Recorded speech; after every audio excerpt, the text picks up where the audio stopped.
because everybody can serve. I'm a part of a new student group on campus called Serve Next to promote national service. All 8 Democratic candidates signed a pledge to expand AmeriCorps by 100,000. Will you commit to incorporating this pledge and a commitment to expanding national service in the 2008 Democratic Party's platform? Well, I don't write the platform, the nominee writes the platform. But let me just tell you that I have a more far-reaching view. I think we ought to have national service that encompasses 60 or 70% of all our kids, because I think we ought to link national service with how do you pay for college. Now this is, look, I speak for myself on here. I'm not speaking for the party or for the. When I was running for president, I thought about this a lot, because I always come to college audiences and be asked about how am we going to pay for college? And you can say, well, we ought to restore Pell Grants. Well, when the Democrats took over, we did restore Pell Grants, and we cut the interest rate that the Republicans had raised on college students and all that.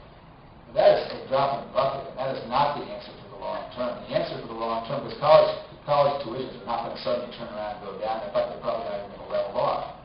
So what we really have to do is link national service with how to pay for college. There are a lot of countries in the world where they have universal national service. Well, I don't think we can do that. This is too big. It would be very bureaucratic, and I don't think Americans like the idea of being told that they have to do this and they have to do that, except in time of emergency.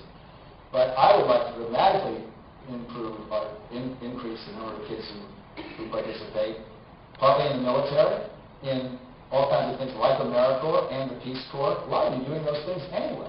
Those kinds of things anyway. You give us 2 years and we'll give you a college education. I think that's a pretty fair term. And you get paid for those 2 years, too. You wouldn't get paid much. AmeriCorps and the Peace Corps people don't get paid much. But you would get college support. And, you know, the details could be worked out. But that's what I'd like to see. Ultimately, I think it's a great step to start with 100,000 increase in Peace Corps and AmeriCorps. But I think we fundamentally need to restructure how kids get to college and how they pay for it. I'll just say this one other thing, which probably won't be so popular. But this is reflected in my own college experience. I'm not convinced that 18-year-olds always get the most out of college. I think maybe if you've been out in the world and done some things, as I did not before I went to college, I would have spent a little less time in certain places and a little more time studying harder than I actually did. So I think I would have gotten more out of college if I had gone when I was 20, having done what lots and lots of other kids did, which is try different careers. If you go out and you try, let's say you work in a hospital, or let's say you're in the military, or let's say you taught. Well, you're going to come back to your college experience having some idea about whether you like that or not. And believe me, at your age, and when I was your age, you learn as much from what you don't like, having tried it, as you do from what you do like. So you can't lose by having a reasonable out-of-college experience, helping somebody else or doing something that's worthwhile. So that's a long answer, but I think I think we ought to link service and college education.